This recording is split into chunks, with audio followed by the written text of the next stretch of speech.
পিউ বলল, "কানামাই তো আমাকে বাঁচিয়ে দিয়েছিল। আচ্ছা তুই বল, যদি আজ আমার বিয়েটা হয়ে যেত, ওরা তো আরো অনেক কিছু চাইতো। তখন বাবা কি বেচত? তার থেকে যা হয়েছে খুব ভালোই হয়েছে।" পাখি বলল, "সত্যি দিদি? সত্যি তোর মনে হয় যে সত্যি তোর মনে হয় যে এই বিয়েটা ভেঙে ভালোই হয়েছে?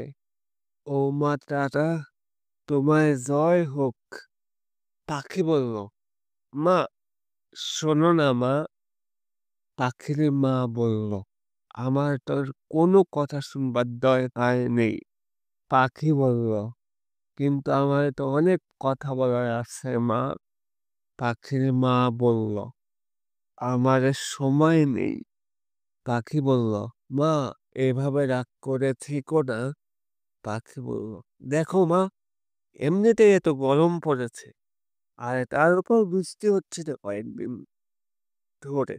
আর এখন যদি তুমি রেগে আগুন হয়ে থাকো, তাহলে বাড়িটা তো গুমোট হয়ে যাবে না? আর আমাদের ঘরে তো এসি নেই যে আমরা সেই ঘরে ঢুকে দরজা বন্ধ করে থাকি, বলো?"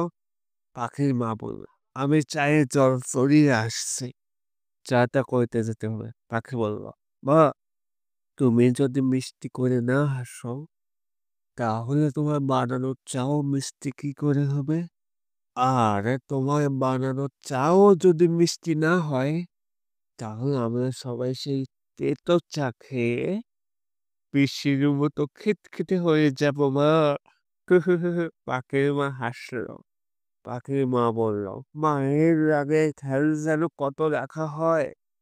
পাখি বলল, "হ্যাঁ, আমি তো তোমার মেয়ে, তোমায় খেয়াল রাখবো না তো আর কারে রাখবো বলো?" হুঁ, পাখি বলল, "বলো না মা, আমি তোমার মেয়ে।" পাখির মা বলল, "আমার মেয়ে তুই, আমার মেয়ে তুই, আমার মেয়ে, আমার মেয়ে, আমার মেয়ে।"